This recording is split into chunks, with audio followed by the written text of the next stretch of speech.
tayo po yung mga ngamusta nga po dyan, lalo na sa may lalawigan ng Albay. Kung hindi pa po ninyo nababalitaan at kakatutok nyo lang po sa amin o sa inyong social media at nababasa po ninyo na nag-alboroto nga po ang Bulkang Mayon noong araw ng Sabado at may ilang libong mga pamilya at ilang libong mga individual na po ang naapektuhan dulot po nung nangyaring pag-alboroto po ng Bulkang Mayon dyan sa may Albay. Nasa linya po natin ang head ng Albay Public Safety and Emergency Management Office o APSEMO, si Oscar Robert Cristobal. Sir Oscar, magandang umaga po. Daryl Justin, live na po tayo sa DWIZ at Aliw Channel 23. Good morning po.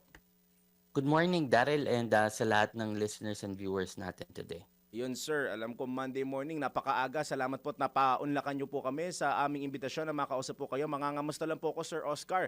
Between since last Saturday up until ngayong mga oras na ito, kamusta po ang kasalukuyang sitwasyon dyan po sa lalawigan ng Albay, lalo na sa mga malalapit na lugar dyan po sa may paligid ng Bulkang Mayon, sir?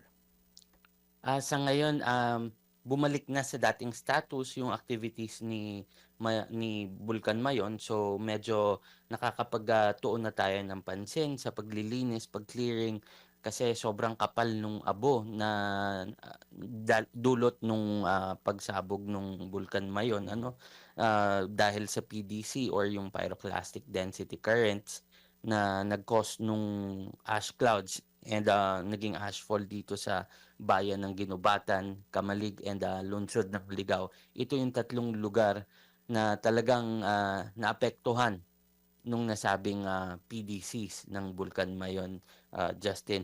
That's why ngayon nasa pag-clearing na tayo, katulong ang iba't ibang ahensya ng gobyerno and tulong mula sa ibang LGUs. Nandito na tayo sa paglilinis. Sa kasalukuyan, Sir Oscar, nabanggit kasi namin kanina sa isa sa aming mga news items na sa ngayon may mga nakalikas pa rin pong family. Pero I'm not sure kung baka kahapon pa ito or kanina lang po. Pero around 56,000 yung nai-report po sa amin dito na mga nailikas. Pero o yung mga apektado rather, sir. Itong 56,000 na po ba na ito, lahat po ba sila kasalukuyan pa rin na nasa mga evacuation centers maituturing or yung iba sa kanila ay dahan-dahan na pong nakakabalik sa kanilang mga tahanan, sir? Actually, Justin, dahil sa unrest nga ng Mayon, since January, meron na tayong mga nasa loob ng evacuation centers. Oh, okay. Actually, we have 4 active evacuation centers in Malilipot, Tabaco City, Kamalig, and in Ligao.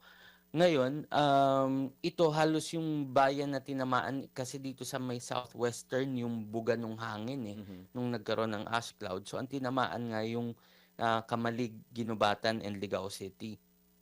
Okay. So aside from our existing na 1,133 families na nasa loob na ng evacuation centers, yung bayan ng Kamalig na dagdagan pa ng another 8,129, which is temporarily inaccommodate natin kasi natakot din sila. So yun nga yung dinidiscuss natin ngayon kung kung patuloy ba silang mananatili doon sa evacuation center. Kasi some are saying naman na mga nag-evacuate na since medyo kalmado na si Mayon, kailangan din nilang bumalik upang maglinis kasi hindi naman nila pwede hintayin na lang na basta na lang mag-clear yung ash na nangyari doon sa mga bahay nila, no? Kailangan umuwi rin sila at maglinis. Kundi hindi medyo matatagalan.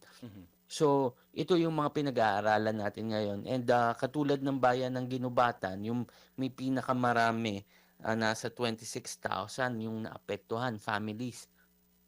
Okay. Ang naapektuhan ng ashfall, hindi naman sila nagkaroon ng evacuation centers. So, patuloy silang paglilinis na lang kasi medyo kalmado na nga rin yung sitwasyon ni Mayon. So, ito yung sitwasyon natin dito ngayon, Justin. Okay. Sir, in terms of transportation naman po, meron pa bang current concerns o kahit pa paano yung gaya po na nabanggit niyo medyo bumalik na po sa normal yung activity naman yun. So I'm expecting kahit pa paano na yung visibility is there at saka may mga kalsada po bang nakasara ngayon o karamihan po dun sa mga kakalsadahan na maaaring hindi na daanan over the weekend pwede na po bang daanan yan, Sir Oscar? Actually, passable naman siya lahat, Okay. Justin. It's just that katulad kahapon, I think late afternoon nag-assess pa tayo, pumasyal pa tayo sa bayan na yon, medyo grabe pa yung ashes sa ibang lugar. Mhm. That's why 'pag talagang tumatakbo ang sasakyan, sa likod nito nagke-create ng, haziness, ng clouds. So, talagang ito siguro yung mga nakikita natin sa video. So, medyo delikado pa rin talaga. That's why nakatutok tayo sa pagki-clearing. Pero passable ang mga daan. Yun nga lang kailangan natin ng medyo mag-ingat lalo na 'pag gabi, 'pag madilim. Kasi 'pag medyo puno pa ng ash yung kalsada talagang nagke-create siya ng, cloud sa kalsada. Okay. Ngayon naman sir, may timetable na po ba yung mga local governments natin along with your help po kung kailan natin masasabi na nalinisan na maigi yung mga areas na naapektuhan nitong ashfall? Tina-target ba yung as soon as possible? Lalo na especially today, balik trabaho na po karamihan na ating mga kababayan, sir. The soonest possible kaya lang sobrang laki nung area. Talagang ano, Justin, halos ma-cover yung buong bayan ng Kamalig at ng Ginubatan ng ashfall. So inuuna natin yung main thoroughfares natin. Yung mga interior roads, tulong-tulong na lang din tayo sa barangay. Kanya-kanyang tulong na lang. Tulong-tulong tayo, and then marami pang parating ngayon na expected tayong tulong from Ayun. other LGUs.